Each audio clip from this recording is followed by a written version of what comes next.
Merry Christmas, everyone, and happy holidays. Here's a quick story of a possible fake policeman encounter. This story is truly horrifying. I know it's Christmas Day, but I thought why not throw a story your guys' way? So sit back, relax, stay sinful. Okay, so I'm from a pretty big city in England. I don't feel like saying exactly where it is, but it is in close proximity to Birmingham, second largest city in Britain. One night around July last year, me and my friends picked up a bit of weed and trekked down to a field toward the outskirts of the city. Now, knowing the layout is important for you to be able to visualize this accurately. I'm not good with sizes, but this field is a square shape, and it takes about 25 minutes to get from one end to the other at a casual strolling pace. At one end is a small gravel car park, big enough for maybe 10 cars, with a park next to it, slides, swings, and such. At the opposite end is an exit onto a footpath that's more like a maze. It splits off into multiple narrow paths, winding between trees and bushes, one of which eventually exits out onto a country road. The area is well known to locals that this footpath has seen a plethora of muggings, rapes, and even murders. The other two ends of the field are pretty much empty, with no obvious exits due to dense bushes around the perimeter. We were getting high, kicking a ball about, playing in this park that we had all to ourselves.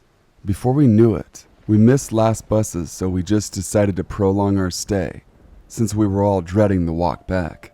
We noticed a car that had been parked for an awfully long time, which we did find suspicious since it was about 1 a.m., and we hadn't seen anyone around. At one point, the ball ended up close to the car, so my friend went to retrieve it. When he finally managed to contain his laughter, he told us that there were people dogging in there, so I was no longer on edge and went back to enjoying myself. Now it's about 2 a.m. We're sat on the grass smoking a spliff by the park, and a police officer slowly creeps in and parks up. My initial thought was they weren't looking for doggers, who they parked adjacent to, but then a roof-mounted spotlight comes on, sweeping the field. We get up and slowly began to stroll toward the opposite end, and I mean turtle pace, because of course they're not going to bother hassling a few teenagers in the middle of the night. They drive back out of the car park, followed by the doggers shortly after. Now this is where shit starts to get seriously fucked up. We're still slowly strolling across to the other end, when about 5 minutes after the cops left, a car drives in and parks up, again with the searchlight on top. I didn't get a good look before they fixed that blinding spotlight on us, but my friends were all insistent that this wasn't the cops, but a beaten-up, shady-looking car. Naturally, we began to walk a little bit faster. One of my friends tells of stories he's heard about criminals purchasing these searchlights to either impersonate police or just to scout areas for potential victims. At this point, I'm low-key fucking terrified. Then, all of a sudden the searchlight switches on, and I shit you not. Another light flashes momentarily, seemingly illuminating the entire field. I'm aware this sort of technology probably doesn't exist, and if it does, it's probably a prototype on a top secret base somewhere, but that's just what I saw. The best thing I can compare it to is when you get flashbanged in Call of Duty, complete with the high-pitched whistle and all. This keeps happening in about 10-second intervals for a couple of minutes. At this point, we're almost at a slow jog. It finally stops and they switch their engine off, so we assume that whoever they are, that they're leaving. We slow to a walk again. We were almost at the footpath anyway, but when I turned around to check, I stopped, frozen in fear at what I saw for a moment while everyone else went ahead. I called out to them, "Hey, am I tripping? Or are those headlights getting closer?" Fully expecting them to tell me that paranoia was getting the better of me. My heart sank as all I heard was, "Oh shit," followed by the sounds of the engine roaring. I turned around in a full sprint, and as we rounded the corner onto the footpath, me and one of the others swore we saw the lights creeping through the bushes. That was undoubtedly the most intense experience of my life. We carried on deeper into this pitch-black maze until we found an old bench, kind of hidden behind some bushes, where we smoked our last spliff and waited for about 2 hours before leaving the same way we came from. No spooky cars in sight.